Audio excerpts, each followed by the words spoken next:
Well, I've been involved with this for almost 20 years, and I wanted the states to contribute to it. So we founded a non-profit organization dedicated to international debate and bringing students from one country to other campuses.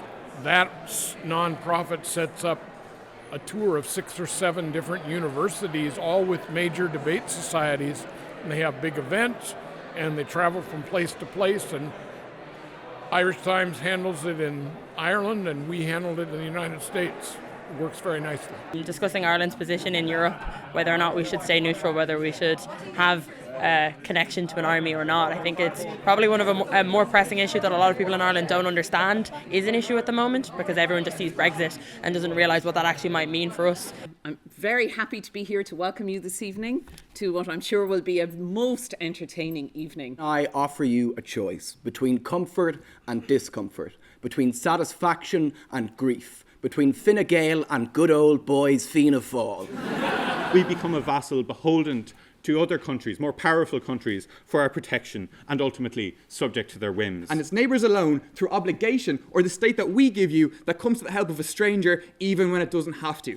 Neutrality is not a tradition of the Irish state. When countries shout duty, they are whispering oil. When they say our brothers, they mean our useful allies. It's about being a state that has to act in a way that will allow it to continue to exist in the context of its allies. That long-standing neutrality is all of a sudden betrayed.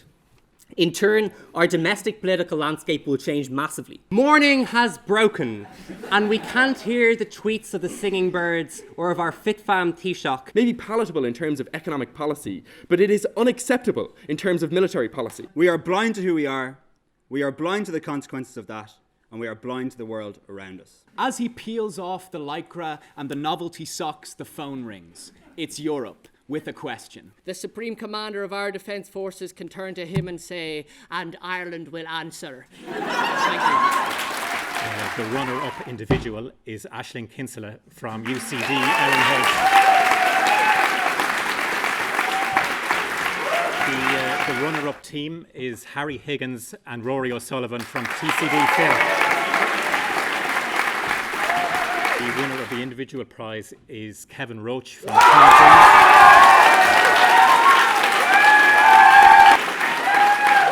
finally, the winning team is Daniel Gilligan and Ronan Daly.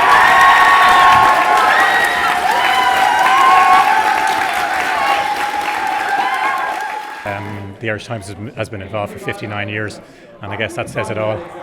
You'd often wonder how can it get any better after so many years, but in actual fact it just continues to do that year after year. The participants just leave the judges in awe afterwards.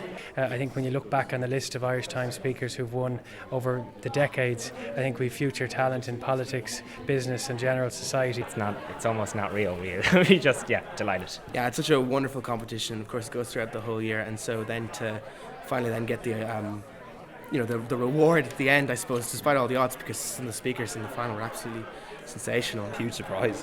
Delighted. It's the competition that you have to do a couple of times, and this is probably the 4th time I had a crack at it. So it's lovely to be in the final, and then to get the reward as well is fantastic. Yeah.